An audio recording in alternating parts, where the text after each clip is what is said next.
Welcome to the deep dive. Today, we're taking a look into the pretty fascinating and often quite hidden world of India's intelligence bureau, the IB. Yeah, we've got this comprehensive overview document we're working from. It really covers the agency's roots, how it's structured, what it actually does. Exactly. And our mission today really is to try and get past some of that secrecy, Yeah.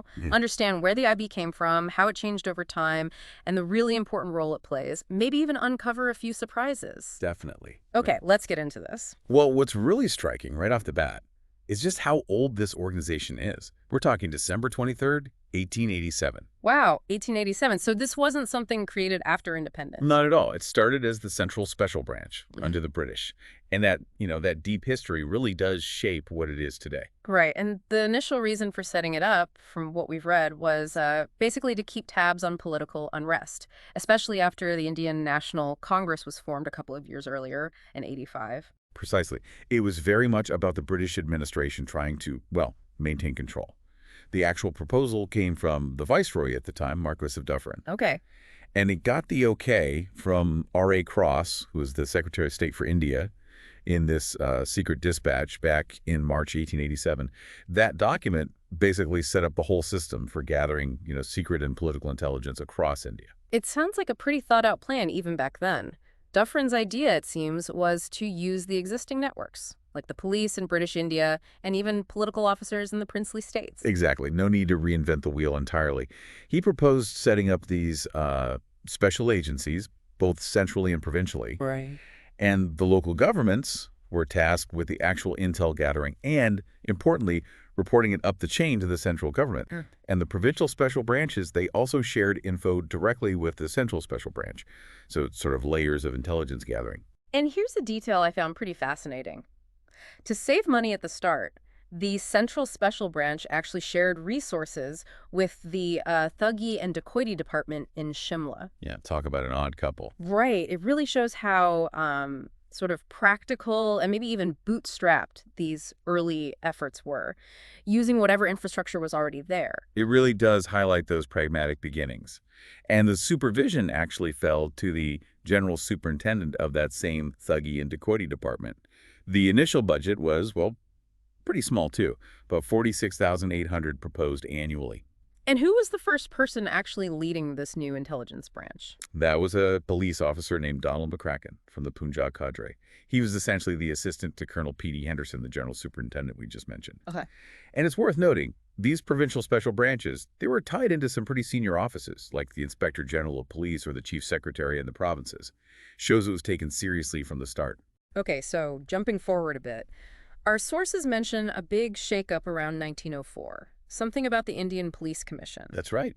Based on that commission's report, chaired by Andrew Fraser, they established the Central Criminal Intelligence Department, or DCI. DCI. Okay. And the original Central Special Branch basically got merged into this new DCI. Hmm. And that Thuggee and Dacoity department, it was abolished. So a consolidation, maybe streamlining things. Seems like it.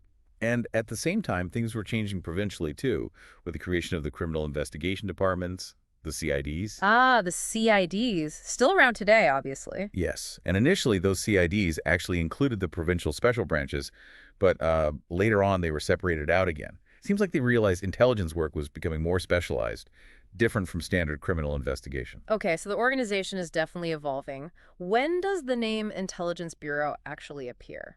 That happens around 1920. There was this clause, Section 42, in the Government of India Act of 1919 that said the Intelligence Bureau should keep the government posted on security matters. Right. But interestingly, the DCI was actually renamed the Intelligence Bureau in 1920 before that act even came into force in 1921. So the name change kind of anticipated legislation. Huh. And what was the IB's main job in, say, the early 1920s, still under British rule, of course? Well, during that time, its primary role was really relaying intelligence to London, specifically to the Indian Political Intelligence Office, Yep. the IPI. IPI in London. Yeah, they did the analysis and acted as the link back to the government of India. So the IB itself was more about gathering and forwarding the raw intel at that point. Okay, that's a key distinction. Collection in India, analysis largely in London. So as India gets closer to independence, how does the IB structure change? Well, the Government of India Act of 1935, the one that brought in provincial autonomy, that caused another shift. From 1937, the IB started posting its own officers, called Central Intelligence Officers, directly into the provinces. Ah, so more direct central presence on the ground. Seems that way, yes. Yeah. Reflecting the changing political reality, I suppose. And where was the central IB based then, and who is it reporting to just before independence? It was initially known as the Delhi Intelligence Bureau, or DIB, Okay. placed under the Home Department, and it reported straight to the Governor-General of India. Right to the top. Absolutely. Underscores its importance to the British administration. Then we hit 1947, independence. What happens to the IB immediately? Well, logically, it comes under the new Ministry of Home Affairs. And, critically, T.G. Sanjeevi Pillai is appointed as its first Indian director. A really significant moment. A changing of the guard. And for the first couple of decades after 47, the IB had a really wide brief, didn't it? It did. Until 1968, it was responsible for both internal and external intelligence, domestic and foreign. But that changed. Why? Well, there were perceived shortcomings, particularly in assessing external threats. The lead-up to the 1962 war with China is often cited as a key factor.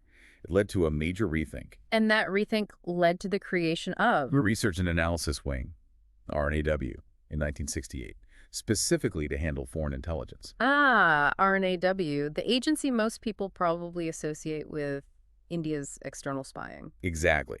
So after 68, the IB's focus really honed in on domestic intelligence and internal security. And that's largely been its remit ever since. Looking back, that split seems like a pretty crucial strategic move. Yeah, recognizing the different demands, I guess. Okay, let's talk about the IB's legal footing in India today. Is it just another government department or something more? It's actually interestingly recognized as a constitutional body. It's mentioned under Schedule the 7th of the Constitution. The Union list in that schedule specifically includes Central Bureau of Intelligence. Oh, okay. I didn't realize it had that specific constitutional mention. Yes, and it's also listed in the schedule of the Intelligence Organizations Act of 1985, which restricts certain rights of its employees, so it operates within a clear legal framework. And organizationally, it sits under the Ministry of Home Affairs, headed by a director. Correct. And despite its power and role, the government officially classifies it as a civilian organization. Yeah. It doesn't have inherent police powers, like making arrests itself. Right, a civilian agency. So how is it actually set up? How does it work day to day, as far as we know? Well, it's part of key committees, like the Joint Intelligence Committee, showing its integration with the wider intel community. The director can, and does, brief the prime minister directly when needed. High-level access, then. Definitely. It operates nationally and at the state level.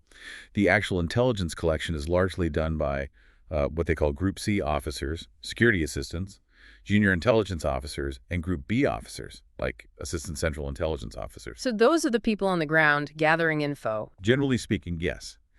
Then the higher level coordination, analysis, strategy, that's handled by Group A gazetted officers, Deputy Central Intelligence Officers, and upwards. It's a hierarchy, like you'd expect. And how does it plug into the state governments? At the state level, IB officers are part of something called the State Special Bureau. They report to a Central Intelligence Officer who acts as the main intelligence advisor to the state governor. Okay. And they have field units, headquarters. Yes, field units and headquarters, usually run by joint or deputy directors.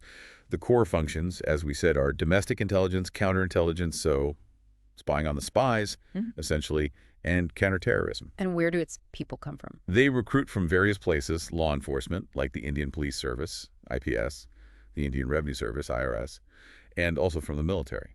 But interestingly, the top job, the director of the IB, has always been an IPS officer. Always an IPS officer. That's interesting. There was also something about a specific role regarding border areas. That's right. Since 1951, based on the Himmat Singhji Committee recommendations, the IB took over intelligence gathering in border regions. Before that, it was actually a military intelligence task. Another significant shift, putting civilian intelligence in charge there. Exactly. It reflects a change in how border security was viewed and managed post-independence. So the scope seems incredibly broad. Our sources even mentioned its original charter covered all spheres of human activity within India and in the neighborhood, well, until RNAW was formed in '68. It did. And, Given secrecy inherent in intelligence work, a lot of the specifics of how they operate remain speculative. Ah, Even families often don't know the details. understandable.